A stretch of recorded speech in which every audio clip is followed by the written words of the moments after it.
문재인 대통령이 민주당 원내대표단을 만나 공직자가 부동산 투기를 하는 건 용납할 수 없는 비리 행위라고 LH 사태를 질타했습니다. 여당에는 이해충돌 방지법 제정 등 부패 근절을 위한 제도 개선을 주문했습니다.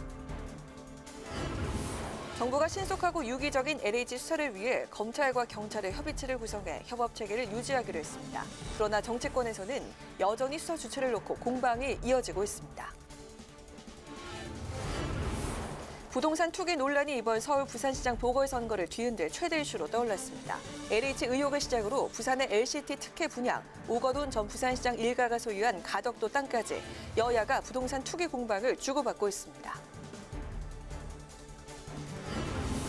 정치 사회적 이슈를 분석해보는 뉴스앤 이슈.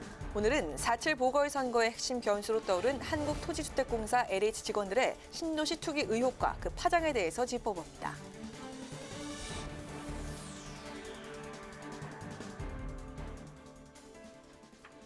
여러분 안녕하십니까? 3월 10일 의정 종합뉴스 뉴스엔 시작하겠습니다.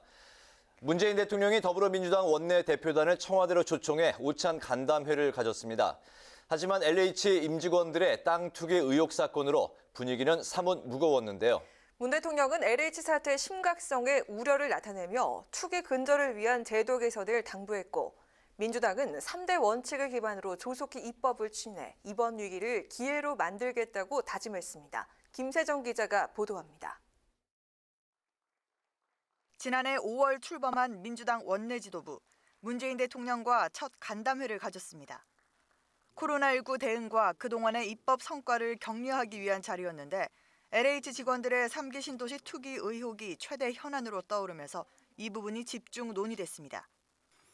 개발을 담당하는 공공기관 직원이나 공직자가 관련 정보를 부당하게 이용하여 부동산 투기를 한다는 것은 우리 사회의 공정과 신뢰를 바닥에서 무너뜨리는 용납할 수 없는 비리 행위입니다. 국민들의 분노와 허탈감이 대단히 큽니다. 정부와 당이 누적된 폐해를 청산하고 반부패 개혁을 지속적으로 해왔습니다마는 아직도 사각지대가 있음을 느낍니다. 당청은 LH 의혹의 파장과 그 심각성에 깊이 공감했습니다. 당청은 투기 연루자들을 엄벌하는 것은 물론이고 공직사회의 부패를 원천 차단할 제도 개선이 필요하다는 데 의견을 모았습니다. 특히 민주당 원내대표단은 LH 사태 대처를 위한 3대 원칙으로 발본세관, 투기자 처벌, 투기이익 환수를 제시했습니다. LH 사태는 문재인 정부 임기 말 국정 동력을 약화시킬 지뢰밭이자 당장 4.7 재보선을 목전에 둔 민주당 입장에서 최대 악재로 등장한 만큼 원내대표단은 공공기관 직원들이 투기와 부패에 접근하지 못하도록 법 제도를 정비하겠다면서 강력한 대처를 통해 위기를 기회로 만들겠다고 일제히 다짐했습니다. 문 대통령은 간담회에서 여당의 입법 성과도 독려했습니다. 민주당이 예산과 입법 활동에서 역대 최고의 성과를 거뒀고 위기 극복과 민생에 큰 힘이 됐다면서 특히 권력기관 개혁 법안은 21대 국회의 대표 업적으로 길이 남을 것이라고 평가했습니다. 아울러 4차 재난지원금 지급을 위한 추경안 처리에 속도를 내달라고 요청했습니다. 이와 관련해 박성준 원내대변인은 3월 국회에서 긴급 피해지원금, 긴급 고용대책, 전국민 무상 백신 지원 등을 위한 추경 처리에 힘을 쏟겠다며 민주당은 오는 25일 추경 처리를 목표로 하고 있다고 밝혔습니다. 국민의힘은 이번 간담회에서 국정 책임자인 문 대통령의 사과가 빠졌고 모든 것을 제도 탓으로 돌리는 인식이 안쓰럽다며 원인 분석이 틀린 만큼 문제 해결도 난망이라고 비판했습니다. 국회방송 김세정입니다. 정부가 LH 투기 의혹 사건 수사를 경찰에 맡게 돼 별도의 검경협의체를 구성해서 검경이 협력하도록 했습니다. 하지만 국민의힘은 여전히 검찰 수사를 강조하고 있어 정치권의 수사 주체 논란은 계속되고 있습니다. 김희연 기자가 보도합니다.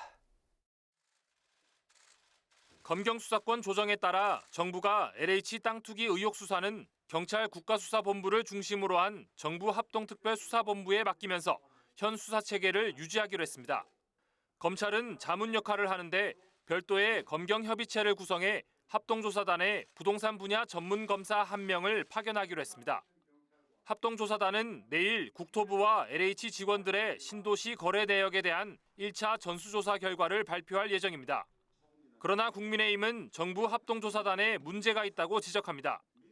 합동조사단에 있는 국토부는 오히려 수사 대상이라 제외해야 한다는 겁니다. 적당히 LH 직원 선에서 꼬리를 자르고 정권 차원으로 사태가 번지는 것을 막기 위한 셀프 조사이자 면죄부 수사입니다. 특히 합동조사단만으로는 인력이 부족하고 제대로 수사가 이뤄지기 어렵다며 검찰을 투입해야 한다고 강조했습니다. 민주당은 야당이 요구하는 검찰 수사는 여전히 안 된다는 입장입니다. LH 땅 투기 의혹을 둘러싸고 국민의힘이 검경 수사권 조정을 조롱하고 폄하하는 태도는 무책임의 극치입니다. 하지만 당내에서는 이번 사태가 엄중한 만큼 경험 많은 검찰이 수사해야 한다는 목소리도 나오고 있습니다. 이상민, 박용진 의원은 진상규명을 위해서라면 검찰이든 감사원이든 투입해야 한다고 주장했습니다. 수사 주체를 둘러싼 정치권의 공방 속에서도 정부가 검찰의 직접 수사 배제 방침을 유지하기로 하면서 이번 LH 땅 투기 의혹 사건이 수사권 조정 이후 검경 협력 수사의 첫 시험대에 올랐습니다. 국회 방송 김희연입니다. LH 사태로 촉발된 부동산 투기 의혹이 4.7 재보궐선거의 쟁점으로 부상하고 있습니다. LH 사태에 대한 야권의 공세가 거센 가운데 여당도 일부 야당 인사가 연루된 정황이 드러난 부산 LCT 특혜 분양 의혹에 대한 진상규명을 요구하며 역공에 나섰습니다. 박지영 기자입니다. 더불어민주당이 4.7 재보궐선거 판세에 미칠 악영향을 선제적으로 차단하고 대책 마련에 들어갔습니다. 김태년 원내대표는 LH 직원들의 신도시 땅 사전 투기 의혹에 대한 일벌백계와 재발 방지를 약속하며 민심을 달랬습니다.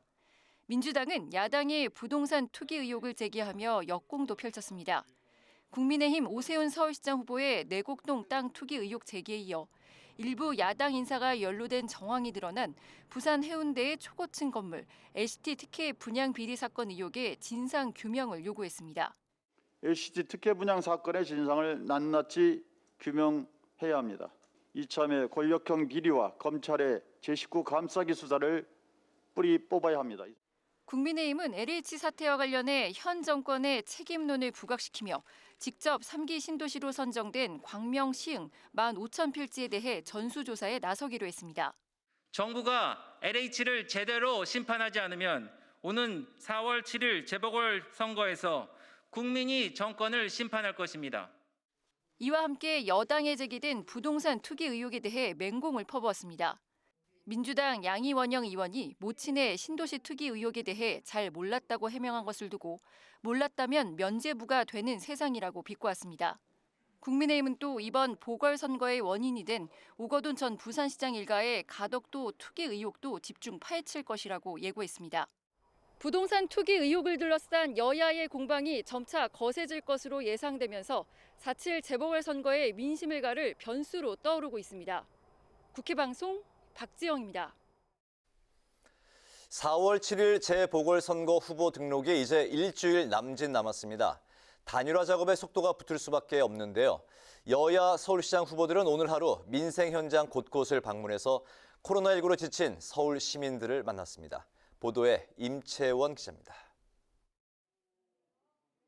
단일화에 들어간 여야 서울시장 후보들이 민생 현장을 찾아 표심 공략에 나섰습니다. 후보들은 서울 시민을 만난 자리에서 코로나19 사태 극복을 최우선 과제로 내세웠습니다. 특히 중소기업과 소상공인을 만난 더불어민주당 박영선, 국민의힘 오세훈 후보는 자금난 해소를 위한 금융지원을 약속했습니다. 중소기업 중앙회 정책과제 전달식에 참석한 박 후보는 소상공인에게 5천만 원을 무이자로 대출해주고 3년 뒤 원금만 갚는 방안을, 오 후보는 서울 명동을 방문해 1년 동안 무이자로 최대 1억 원을 대출해주는 대책을 내놨습니다. 긴급경영 안정 특별 보증을 2조 원까지 확대를 하도록 하겠습니다. 소상공인 5천만 원 화끈 무이자 대출 이것도 준비를 하고 있습니다. 이를 통해서 코로나19로 한계 상황에 놓인 소상공인들이 급한 불을 끄고 사무 대출 보증을 공약으로 내세웠습니다. 1년 동안은 이자를 유예하고 그리고 보증료도 전액 면제하고 그리고 담보 없이 그리고 서류도 필요한 최소한으로 줄여서 서류도 없이 그렇게 쉽게. 국민의당 안철수 후보는 서울시의 코로나19 대응 현장을 방문했습니다. 안 후보는 서울 시민의 백신 접종률을 더욱 높여야 한다며 집단 면역을 강조했습니다.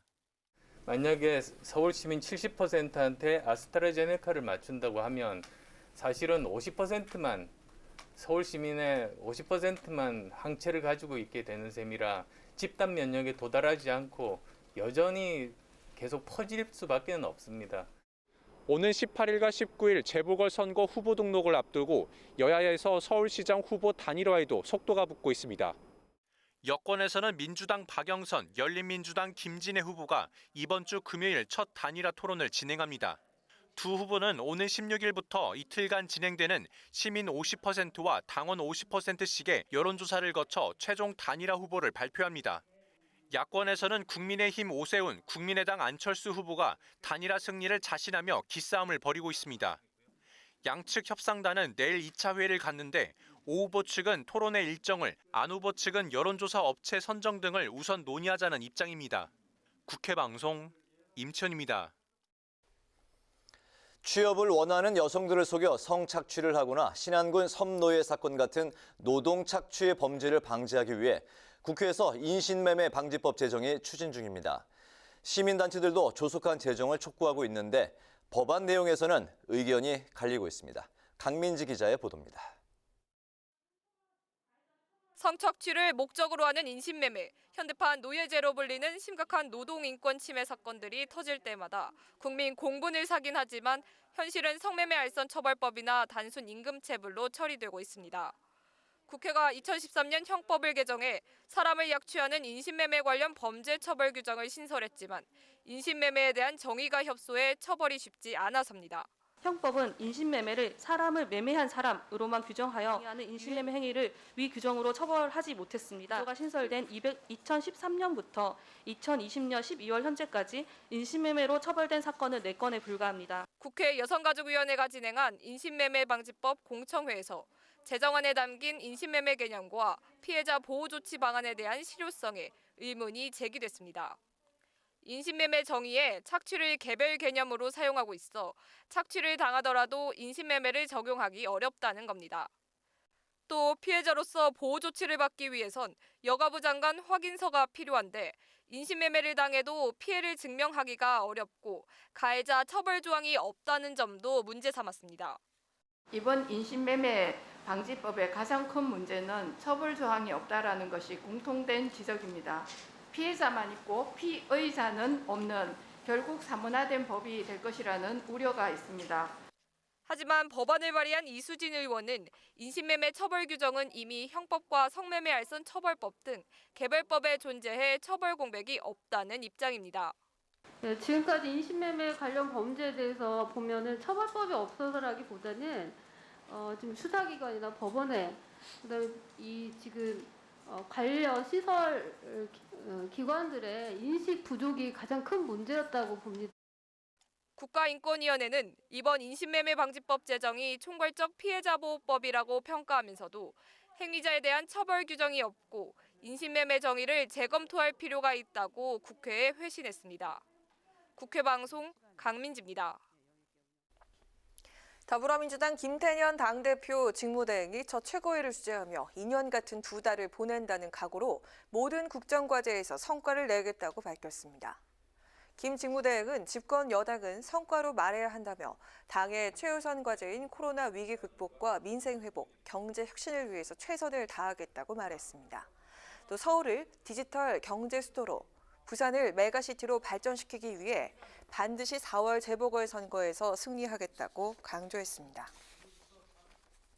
국민의힘 김종인 비상대책위원장이 윤석열 전 검찰총장의 제3지대 정계 진출 가능성과 관련해 제3지대로 성공한 사례가 없다고 일축했습니다. 김 비대위원장은 명동 민생 현장 방문 후 기자들과 만나 윤 전 총장의 진로에 대해 제3지대냐 국민의힘이냐 하는 것은 호사가들이 하는 말이라며 이같이 말했습니다.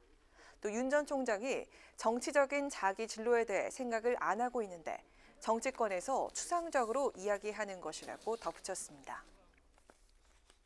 정의당의 심상정 의원이 LH 직원들의 투기 의혹 사태를 막기 위한 공공주택특별법 개정안을 발의했습니다. 개정안은 공공주택 사업 관련 종사자가 미공개 정보를 활용해 거래를 하거나 그 정보를 가족이나 제3자에게 제공, 거래하는 행위 등을 금지했습니다. 또 미공개 정보를 이용해 50억 원 이상의 투기 이익을 얻을 경우 최대 무기징역까지 내릴 수 있도록 징벌적 처벌 제도도 포함했습니다.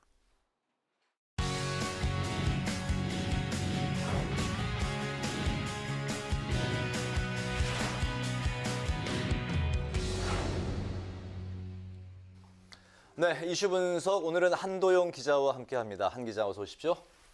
네. 다음 달 이제 보궐선거가 예정이 돼 있는데 국민의힘 안에서 당권 경쟁이 조용히 진행되고 있다고요? 네, 그렇습니다. 김종인 비대위원장 임기가 이 다음 달에 있을 보궐선거 때까지고요. 국민의힘은 이 전당대회를 통해서 이 당대표를 선출할 계획입니다. 아직 정확한 날짜는 정해지진 않았지만 늦어도 5월 안에는 열릴 것으로 보입니다. 민주당도 5월이잖아요. 네, 그렇습니다. 그 뜨거운 5월이 될 것 같은 그 예감이 듭니다. 국민의힘 안에서 조용히 이제 당권 경쟁이 이제 진행이 됐다고 이때 말씀드렸는데 이른바 포스트 김종인 자리를 노리는 사람들이 벌써 나타났다고요? 네, 현직 의원들부터 말씀을 드리면요. 5선의 조경태 의원 작년 11월에 출마를 시사했고요. 네. 그리고 4선의 홍문표 의원도 흔들리는 대한민국과 당을 재건하겠다면서 당권 도전 의사를 밝혔습니다. 그리고 상선의 윤영석 의원도 작년 추석 연휴 때 일찌감치 뜻을 밝혔습니다. 이들이 이 다선 의원이라는 것 외에 또 공통점이 있다면은 이 김종인 비대위원장에 대해서 좀 비판적인 입장을 갖고 있다 이런 점이 있겠습니다. 네, 현직 의원을 이제 쭉 말씀을 해주셨는데 전직 의원 중에서도 포스트 김종인 자리를 또 노리는 사람들이 있다고요? 네, 그렇습니다. 가장 대표적인 게 김무성 전 의원입니다. 작년 6월부터 그러니까 국민의힘 외곽 모임인 더 좋은 세상으로 그러니까 이른바 마포 포럼을 이끌고 있습니다. 김무성 전 의원이 이곳을 킹메이킹 전초기지로 삼고 활동을 이어가고 있다는 그런 분석도 나오고 있습니다. 이미 여러 보수 중도 인사들의 방문도 있었는데요. 대권 도전 의사를 밝힌 유승민 전 의원이나 원희룡 지사가 여기를 다녀갔고요. 또 4월 보궐선거에 나선 오세훈 전 서울시장, 또 나경원 전 원내대표, 그리고 제3지대 후보인 국민의당 안철수 대표도 이곳에서 입장을 밝혔습니다. 마포 포럼이 당에 직할된 기구나 소속된 기구도 아니기 때문에 앞으로도 당 안팎의 대권 주자들이 부담 없이 이곳을 찾을 수 있다.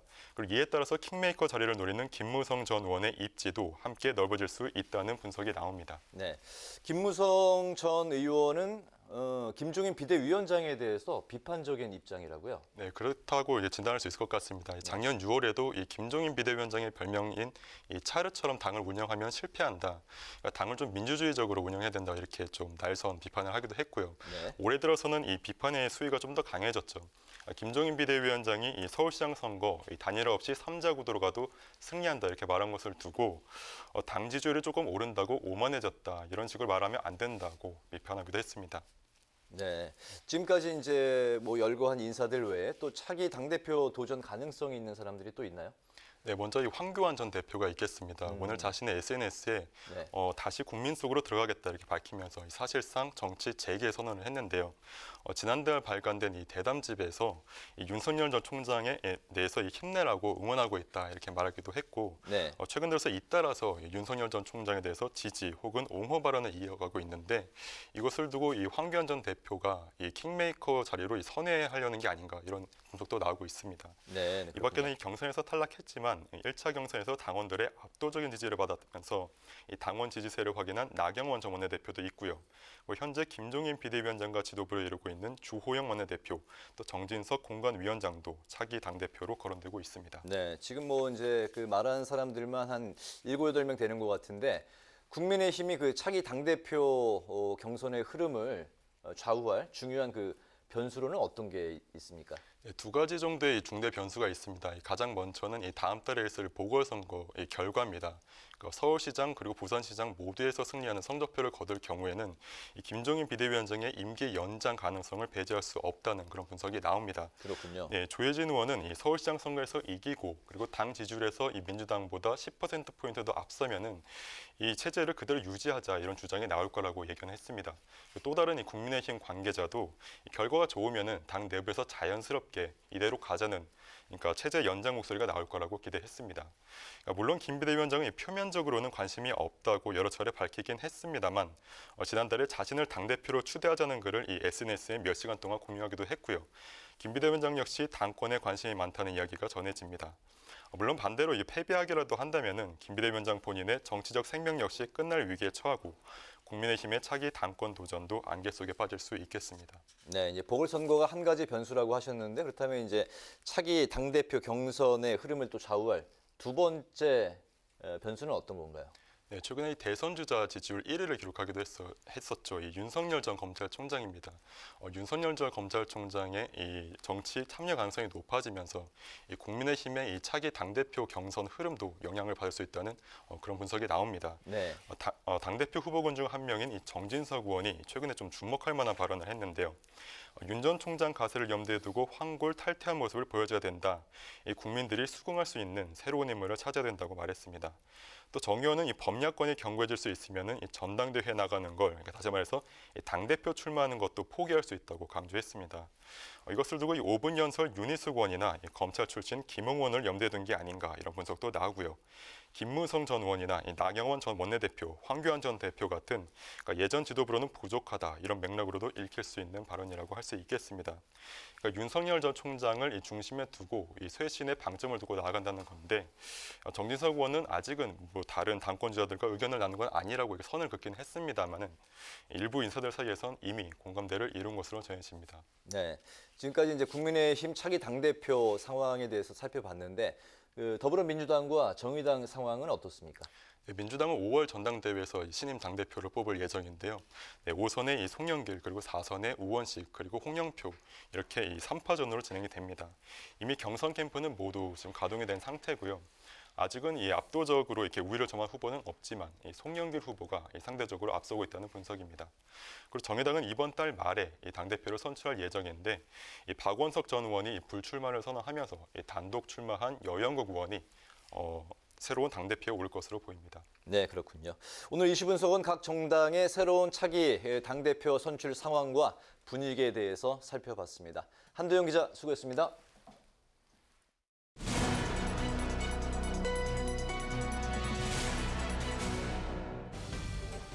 강하랑의 정치톡 시간입니다. 3월 10일 시선을 집중시킨 정치 뉴스는 무엇이었는지 지금부터 만나보시죠.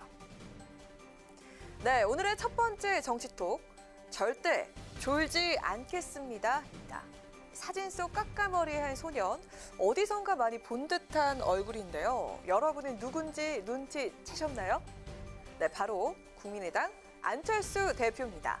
전교 1등의 이미지가 가장 잘 어울리는 정치인이기도 한 안 대표. 실제로도 학창시절에 수재로 꼽혔다고 합니다.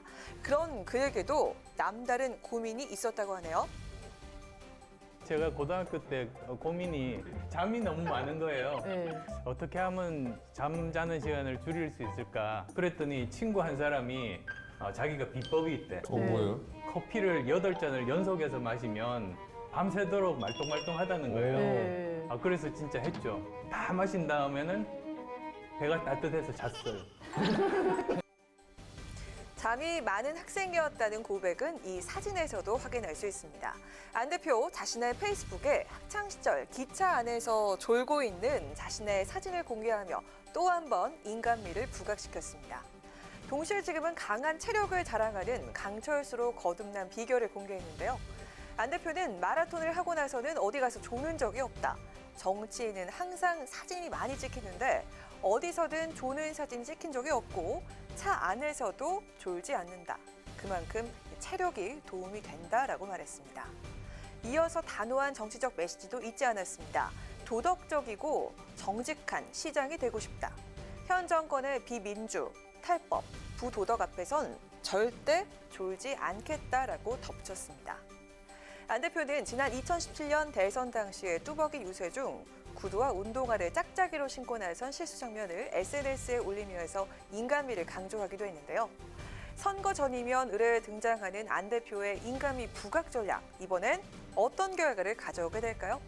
이어서 두 번째 정치톡. 우리와 방향 같아입니다. 윤석열 전 총장의 향후 행보를 놓고 정치권이 술렁이고 있는 가운데 제1야당인 국민의힘의 속내는 복잡하기만 합니다. 겉으론 윤풍의 조짐을 반기는 분위기지만 당내 주자들의 존재감은 더욱 작아지는 것이 아니냐는 우려도 나오고 있는데요. 이에 대해서 국민의힘 주호영 원내대표 방향성을 강조하고 나섰습니다. 윤석열 전 검찰총장이 지금 민주당이나 소위 친문은 아니지 않습니까? 국민의힘과 방향이 같습니다. 그렇기 때문에 같이 할 가능성이 없지는 않고 우리는 정권 교체 뜻을 같이 하는 분들은 모두 모여야 한다는 그런 방향성은 가지고 있습니다. 주호영 원내대표, 현 정권의 폭정과 법치 파괴를 비판하고 막아야 한다는 점에서 윤 전 총장과 국민의힘은 방향이 같다고 강조하며 가장 중요한 것은 윤 전 총장의 선택이고 시간이 흐르면 가닥이 잡힐 것이라고 말했습니다. 이어 윤 전 총장과의 거리 설정에 대해선 정리할 것이 있는 문제라고 답했는데요. 당 일각에서 이명박 박근혜 정권 당시 적폐 청산으로 무리한 수사를 한 데 대해 강하게 비판하는 목소리도 있지만 무엇보다 정권 교체가 더 중요하다는 데 뜻을 함께하고 있다고 설명을 했습니다. 한편 윤석열 전 총장은 오늘 한 언론과의 인터뷰를 통해 정치 현안과 관련한 메시를 내놔서 눈길을 끌었습니다. 윤 전 총장, LH 땅 투기 의혹에 대해서 이런 식이면 청년들은 절망하지 않을 수 없다고 비판하며 공정한 경쟁의 중요성을 강조했습니다. 윤 전 총장, 최근 각종 여론조사에서 차기 대선 선호도 1위에 오른 만큼 4월 재보궐선거 이후 상황을 봐가면서 정치 활동에 나설 것이라는 전망이 나오고 있습니다. 야권으로부터 끊임없는 러브콜을 받고 있는 윤 전 총장, 과연 그의 선택은 무엇일까요? 이상 지금까지 강하락의 정치톡이었습니다.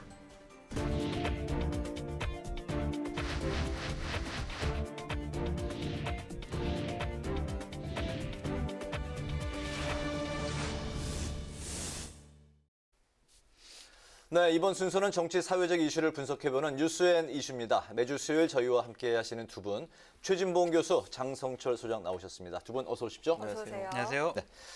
LH 직원들의 땅 투기 의혹이 그야말로 전국을 집어삼키고 있습니다. 민심의 영린을 건드렸다, 이런 표현들이 여기저기서 막 쏟아지고 있는데요. 그 파장이 그만큼 심상치가 않습니다. 이번 사태에 두 분 국민의 한 사람으로서 어떻게 보고 계신지 먼저 듣겠습니다. 장성철 소장님부터. 감사합니다. 네. 분노하고 있어요. 화가 많이 나고요. 허탈감도 있습니다. 또 좌절감도 있습니다. 저 사람들 저렇게 공적인 정보를 이용해서 사적인 이득을 취하고 있는데 나는 뭐 하고 있나 라는 생각도 들고요. 그냥 웃긴 생각으로 다음번에 내 사위는 LH공사 다니는 사람을 해야 되겠다. 그런 생각도 막 들 정도예요. 근데 이 정부가 지금 일벌백계, 무슨 뭐 환수, 폐가망신 시키겠다라고 하면서 수사본부를 지금 출범시켰잖아요. 네. 가능할까라는 의구심도 들어요. 그러니까 기본적으로 저 사람들의 모든 저런 불법 행위들을 입증을 하려면 미공개 정보를 이용했느냐, 내부 정보를 이용했느냐, 이것을 수사본부에서 밝혀야 돼요. 쉽지가 않아요. 네. 저 사람들이 농지를 불법적으로 취득을 해도 집행유예로 나온답니다. 그러니까 이 사람들은 자기네 카톡방에 올렸죠. 나 뭐 걸려도 여기서 한 건만 잘하면 평생 월급보다 나는 더 많이 벌 수 있어. 이러한 얘기를 하고 있잖아요. 서슴지 않게 공공기관에 있는 사람들이 국민의 세금을 가지고. 정말 화가 나는데 이 정부가 제대로 수사를 해서 네. 사실관계를 밝히고 처벌하지는 못할 것 같다라는 생각이 듭니다. 그렇습니까? 네. 어떻게 보십니까? 일단 이 문제는 정말 국민적 분노를 불러일으키는 문제예요. 저는 정말 일벌백계하고 이 문제에 대해서 관계 있는 사람 모두 다 처벌해야 된다고 저는 봅니다. 이 문제는 정말 국민의 한 사람으로서 정말 화가 나고요. 장 소장처럼. 네. 근데 이제 장 소장이 잘 할 수 있도록 격려를 해줬으면 더 좋을 뻔했는데 이 정부가 못할 것 같다 이렇게 자꾸 얘기를 하시니까 저는 모든 수단과 방법을 가리지 않고 검찰이든 경찰이든 다 들어가서 네. 저는 수사해야 한다고 봐요. 그래서 물론 뭐 지금까지 1기, 2기 신도시 때도 1기, 2기 때도 마찬가지잖아요. 지금 장 소장이 얘기했듯이 그런 일들이 벌어졌는데 그때는 검찰이 했었어요. 네. 그러니까 중요한 건 수사 주체가 누구냐보다 얼마나 수사 의지를 갖고 접근하는 문제라고 저는 봐요. 그래서 이번에는 수단과 방법을 가리지 않고 찾아낼 수 있는 방법, 모든 방법을 동원해야 한다고 저는 보고 네. 그리고 이제 문재인 정부가 늘 주장하는 것처럼 부패를 척결하는 게 목표라고 하면 이 문제가 해결되지 않으면 뭐 정부도 상당히 부담이 된다는 꼭 인식하시고 뭐 저는 정부에 관련된 사람이나 뭐 여당이나 이런 관련이 있다면 다 저는 처벌한다고 생각해요. 야당도 물론이고요. 이 문제에 있어서는 어떤 예외도 적용해서는 안 된다. 그래서 국민들이 납득할 수 있을 정도의 수사 결과가 반드시 나와야 된다 이렇게 봅니다. 네. 파문이 커지면서 수사 주체의 덩치 또한 커졌습니다. 관련 수사를 경찰청 국가수사본부를 중심으로 한 정부 합동특별수사본부가 담당을 하고요. 검경협의체도 구성을 하기로 했는데요. 하지만 야당은 이게 셀프 조사라면서 검찰 주도의 수사를 요구하고 있습니다. 최 교수님부터 들어볼까요? 저는 이제 검찰 주도 수사를 하라고 요구를 하고 있는데 뭐 저는 검찰이 수사에 참여하는 건 적극적으로 환영해요. 그리고 이제 그 부동산 문제나 이런 문제에 전문성을 갖고 있는 검찰이 있다고 하면 그분들 적극적으로 저는 활용해야 된다고 보거든요. 그래서 협의체 안에 경찰이든 검찰이든 다 들어와서 전문성을 갖고 있는 수사에 노하우가 있는 분들이 모두 다 힘을 합쳐야 된다고 봐요. 네. 이게 검찰은 괜찮고 경찰은 안 된다 이런 논리로 접근할 문제는 전혀 아니라고 봅니다. 이게 검찰은 명명백백하게 다 찾아낼 수 있고 경찰은 아닐 거라고 얘기하는 것 자체가 저는 논리의 모순이라고 생각해요. 그러면 현재 그 뭐 정부가 주장하고 있는 이번에 바로 이 사건이 검경 수사권의 시험대가 될 것이다 이런 논리에 대해서는 이제 반대 입장이죠. 그러니까 이런 거죠. 검경 수사권 조정 때문에 6대 중대 범죄 이게 포함이 안 되다 보니까 검찰이 수사를 못하게 돼 있는 이런 상황이에요. 네. 그래서 오늘 이제 정세균 총리가 검찰, 경찰 관계자 불러서 함께 수사할 수 있도록 협의체를 만들어 보자고 얘기한 거 아니겠습니까? 네. 그게 저는 출발점이라고 생각을 해요. 그러니까 이게 경찰, 검찰의 문제가 아니라 국가 전체적으로 이 비리 문제가 발생했으니 이 비리 문제를 완전하게 다 드러내기 위해서는 경찰이든 검찰이든 사용 가능한 모든 수사력을 동원할 필요가 있다. 네. 저는 그렇게 보고 검경 수사권 문제 때문에 검찰이 직접적으로 들어올 수 없다고 하면 이 수사본부에 함께 참여하는 방식으로라도 네. 검찰이 함께 해야 된다고 저는 봅니다. 지금 현재 수사본부에는 검사가 참여하지 않고 조사단에만 검사 한 명이 지금 참여하는 그런 분위기로 돼 있죠. 그렇죠. 그렇게 결정을 했어요. 오늘 뭐 대통령과 여당 지도부가 만나서도 검경 수사권 조정 우리 이런 것을 제도적으로 정착을 시켜야 되기 때문에 이번에 검사가 지휘를 하거나 조사에 대대적으로 참여하거나 이런 건 안 하겠다라고 했어요. 네. 옳지 않은 방향 같아요. 국민적인 분노가 크잖아요. 이 사람들 되게 전문적으로 이러한 것들을 했잖아요. 그러면은 조사하고 수사하는 사람들도 되게 노련하고 전문가가 해야 되거든요. 네. 우리나라에 이런 것들 가장 잘 조사할 수 있는 곳은 두 군데입니다. 검사 그리고 감사원. 그러나 지금 이 집권 세력은 검사랑 감사원을 뺐어요. 검경 수사권 조정 때문이라고 하지만 결국에는 검찰과 감사원을 믿을 수 없다. 우리 조사를 이 사람들이 했다. 그래서 우리 말을 들을 것 같지가 않아. 이 사람들이 정말 제대로 조사해가지고 와 이게 여권과 관련된 사람들이 대대적으로 나오면 우리한테 피해가 온다. 그래서 이 사람들의 전문적인 그런 역량을 우리가 사용하지 않겠다라고 하는 비판을 받을 수가 있다고 생각이 듭니다. 네. 이러지 않았으면 좋겠어요. 국가의 행정을 시험대로 우리가 삼아서는 안 된다고 생각합니다. 국민들께서 많이 분노하고 계시니까 최고의 전문가들을 투입해서 빨리 일벌백계 할 수 있는 수사 결과물을 내놔라라고 말씀드리고 싶습니다. 네, 이번 사건의 제대로 된 수사를 위해서 두 분 다 검찰이 좀 투입이 돼야 되지 않냐 이렇게 말씀을 하시는 것 같습니다. 조사 범위가 이제 또 어디까지 돼야 되느냐도 이제 뭐 지금 논쟁거리가 되고 있는데 뭐 최대 10만 명 이야기까지 이제 나오고 있지 않습니까? 여당에서는 이제 관련 조사를 박근혜 정부까지 이제 거슬러 올라가서 해야 된다. 야당은 이제 뭐 물타기다 이렇게 반대하고 있는데 이번에는 먼저 말씀하시겠습니다. 물타기죠. 이게 말이 됩니까? 박근혜 정부 2013년도부터 조사를 하겠다고 하는데 그때 신도시 계획 발표한 게 없어요. 신도시 조성하겠다고 박근혜 정부가 발표한 것도 없습니다. 그때 진행된 것도 없어요. 뭘 가지고 조사하겠다는 거예요? 이거는요, 물타기 하겠다. 박근혜 정부에 있던 사람들도 뭔가 투기를 했을 거야 라는 이미지를 국민들에게 주려는 참 나쁜 정치를 하고 있는 것이 아니냐라는 생각이 듭니다. 박근혜 정부부터 조사할 거면요. 저는 태조 이성계부터 조사하라고 말씀드리고 싶어요. 네. 왜 한양을 도읍지로 만들어가지고 왜 서울을 투기장으로 만들었냐고요. 그럼 더 올라가서 단군 할아버지까지 조사하세요. 이 좁은 한반도에다가 왜 도읍지를 정해가지고 왜 우리 사람들 계속 투기하게 만드냐고요. 이런 짓 하지 말란 말이에요. 지금 시간이 없잖아요. 지금 이 사건과 관련된 분들이 10,000명입니다. 10,000명 조사하기도 쉽지가 않아요.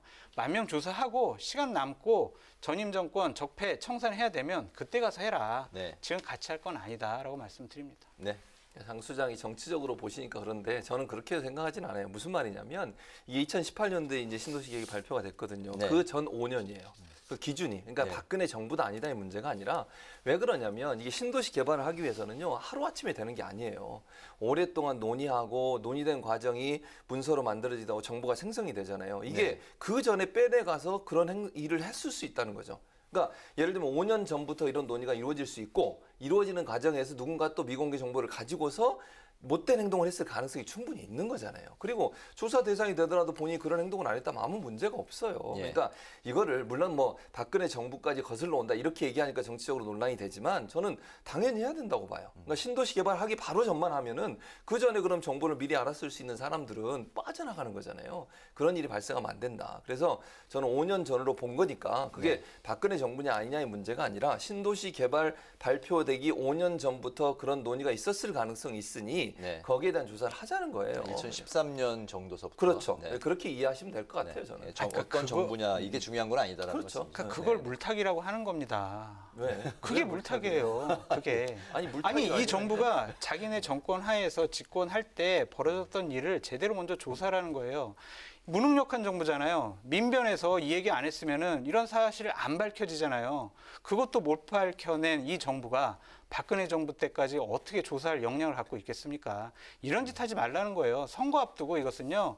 100% 물타기입니다. 아니 물타기가 아니라니까요. 저렇게 걱정하는 것은 본인들이 걸릴까 봐 걱정하는 거예요. 그러면 장수에 걸린다는 게 아니라 박근혜 정부 때 있었던 일 뭔가 있을 것 같으니까 그렇게 걱정을 하는 거잖아요. 그럴 필요가 없다는 얘기예요. 제 말은. 아니에요. 그러니까 이게 왜냐면 뭐 지금 현재 정부가 이걸 왜 못 찾아냈냐 그러면 똑같은 얘기예요. 검찰이든 경찰이든 이런 상황 왜 못 밝혀냈습니까? 그러면 똑같은 상황이거든요. 그러니까 물론 현 정부에서 이 문제가 불거졌으니 현 정부의 책임이 더 있는 건 분명해요. 그러나 이게 하루아침에 하루 이틀 문제는 저는 아니라고 봐요. 지금 1기, 2기, 3기 모두 다 문제가 됐었거든요. 1기 때도 문제가 돼서 공무원 처벌받고 2기 때도 문제가 돼서 공무원 처벌받았고 지금 3기예요. 계속 반복적으로 이루어지고 있는데 아주 고착화된 늘공들 소위 얘기하는 그런 분들이 이런 범죄 행위를 아무런 양심의 가책 없이 하고 있다는 거거든요. 그래서 저는 이 차원에서 이번 차원에서 보면 이거를 정치적으로 해석할 필요도 없다고 봐요. 저는 이게 이제 장수장이 걱정하는 것처럼 선거 앞두고서 전 정권에 대한 비리 밝혀내서 정 정권을 공격한 그래도 안 된다고 저는 봐요. 이게 어느 정권의 문제가 이런 나쁜 행동을 한 사람들에 대해서 문제를 지적하고 그 사람들을 처벌하고 불법적으로 또는 미공개 정보로 돈을 얻었다고 하면 그 이익을 환수할 수 있는 방법을 찾는 거거든요.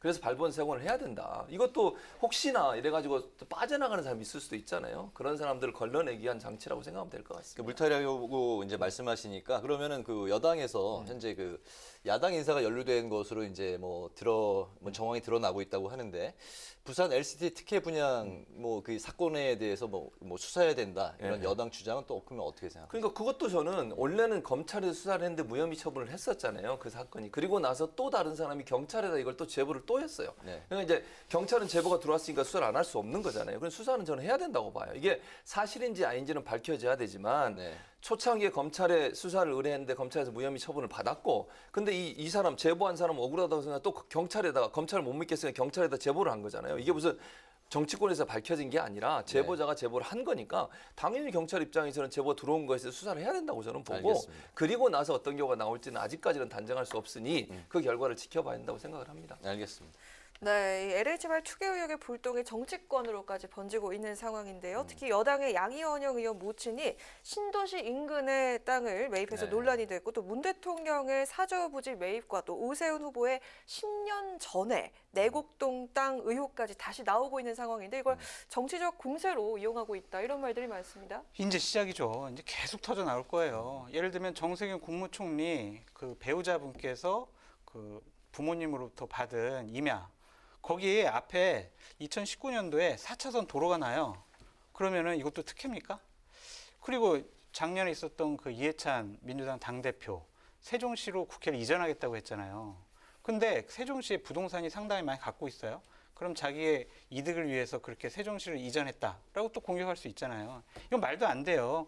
오세훈 후보 10년 전 사건은요. 기본적으로 노무현 정부 때 2006년도에 국민임대주택 예정지구로 편입이 됐어요.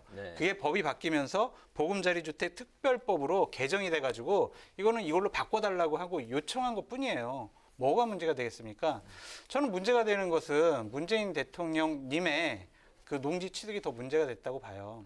농지를 취득하려면요 농부여야 돼요. 근데 대통령께서 이거를 사실 때 진술서에다 뭐라고 썼냐면 나는 11년 동안 농부였다라고 썼어요. 대통령께서 변호사 하시고 정치활동하시고 청와대에 계시고 뭐 당대표도 하셨는데 언제 농부를 해요? 말이 안 되잖아요. 이런 거는요 그냥 우리가 눈 감고 넘어갈 수 있는 문제입니다. 하지만 선거를 앞두고 이러한 건들은 더 나올 거다라고 말씀드려요. 네네.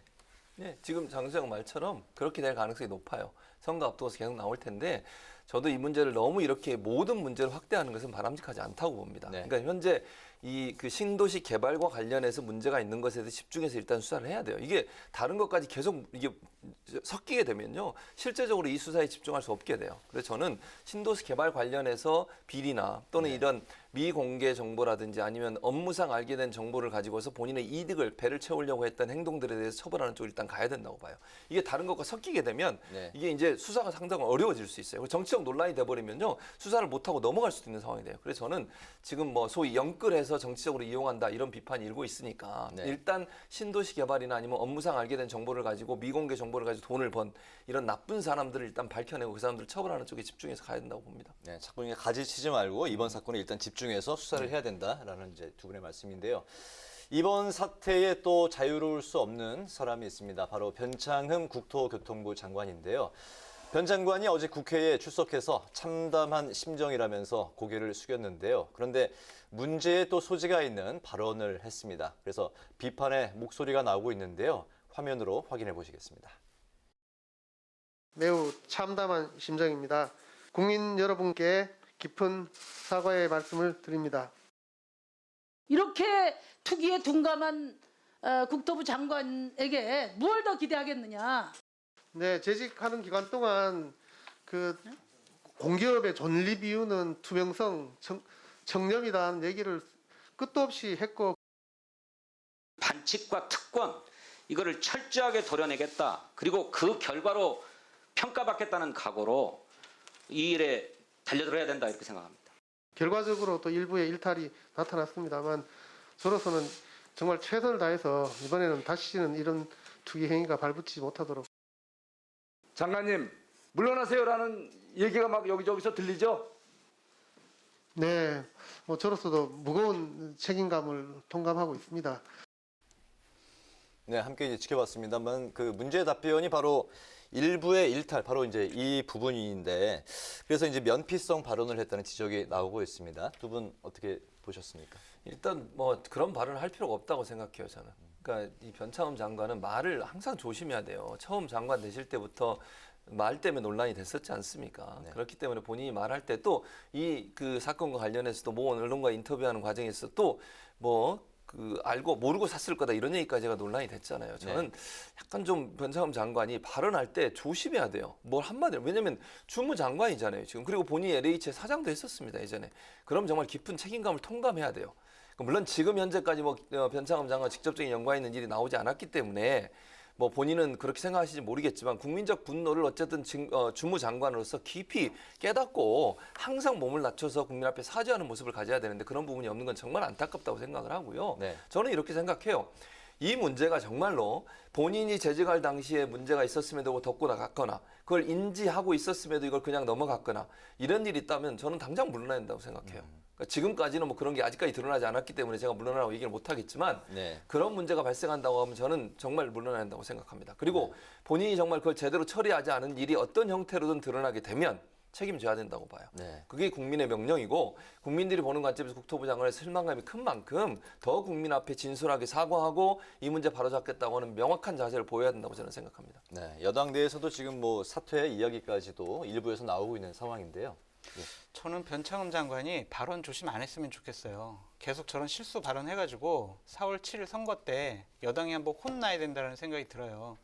저렇게 실수 많이 하고 국민 눈높이에 맞지 않는 생각과 판단을 갖고 있는 분이 장관으로 있잖아요. 근데 여당에서는 바꿀 생각이 없어요. 청와대에서는 바꾸겠다는 얘기도 안 해요. 국민을 무시하는 거죠. 저분이 얘기를 했죠.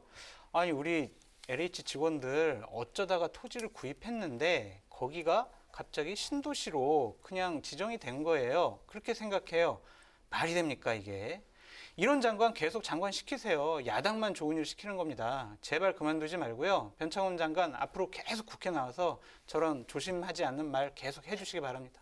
오늘 굉장히 그 반어법을 많이 구사를 하시는데 예, 네. 무시면 안 되는데. 예. 네, 또 요거 질문 하나 짧게 드릴게요. 네. 야당 의원들이 변 장관 퇴진을 촉구하고 있는데 청와대가 오늘 선을 그으면서 이사 부동산 대책의 흔들림 없는 추진을 강조했습니다. 이 상황 어떻게 보시나요? 일단 좀 중지시켜야 되지 않을까요? 조사를 해서 어느 정도 불법적인 투기가 있었고 어느 정도로 많은 사람들이 거기에서 이익을 받는지 그래서 얘기했잖아요. 그 국무총리 같은 경우에는 이익을 다 환수하겠다, 폐가망신시키겠다고 했는데 네. 계속 신도시 추진을 하면은요, 그 사람들 돈 많이 벌고 결국에는 LH공사 그냥 퇴직만 하면 돼요.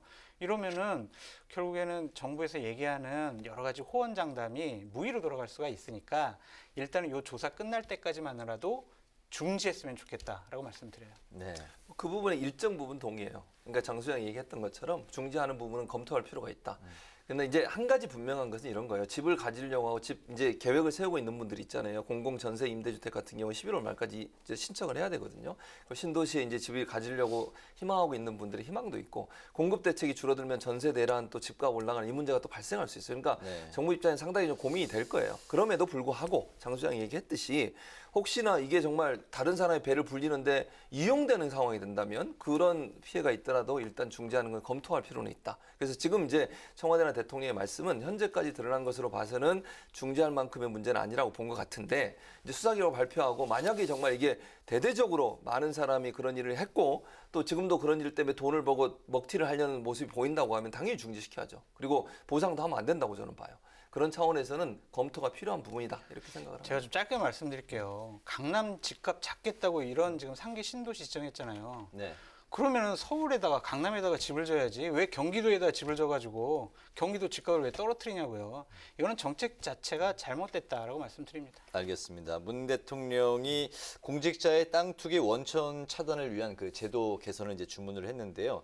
LH 투기 방지법을 이제 현재 그 준비하고 있는 상황인데 문제는 이제 소급 적용 카드까지 지금 이제 만지작거리고 있는 상황인데 이게 이제 위헌 소지가 뭐 있다 이렇게 이야기가 나오고 있습니다. 두 분의 의견 들어보시죠. 저는 마음 같아서 했으면 좋겠어요. 소급 적용을 정말로. 그러니까 그 전에 그 불법적인 행동에서 돈 벌고 자기 배 세운 사람들을 찾았으면 좋겠는데 이게 이제 법적으로 문제가 되면 안 되는 거니까 저는 이제 검토를 할 거라고 봅니다. 이게 소급 적용을 할 수 있는 방안들을 찾아낼 거라고 보고요.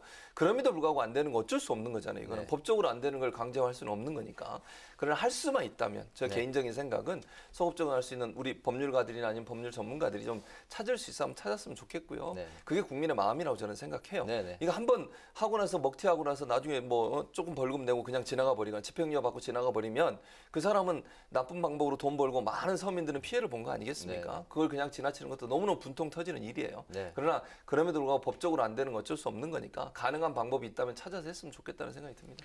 최대한 징수를 해야 되겠다라는 말씀. 제가 국회에서 20년 있었던 전문가로서 말씀드리면 형사법은 소급 적용을 할 수가 없어요. 근데 행정법은 소급 적용이 가능해요. 근데 문제가 뭐냐면 관련 법안들을 다 뜯어 고쳐야 돼요.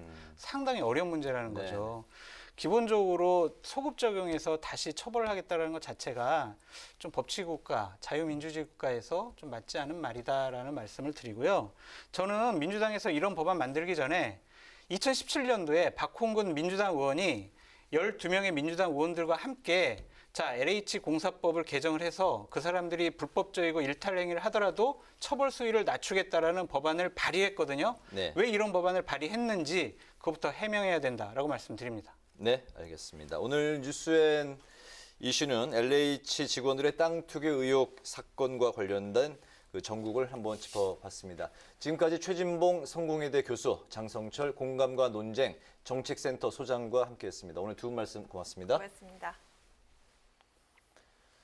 내일도 중서부 지역의 미세먼지 농도가 아주 높게 나타나겠습니다. 내일 전국의 하늘지수 구름이 많을 것으로 예상이 되고요. 내일도 일교차가 15도 안팎으로 크게 벌어지는 만큼 옷차림 잘 해주셔야겠습니다. 네, 오늘 뉴스엔 여기서 마치겠습니다. 국민의 국회를 위해 내일도 뉴스엔이 함께하겠습니다. 시청해주신 여러분 고맙습니다.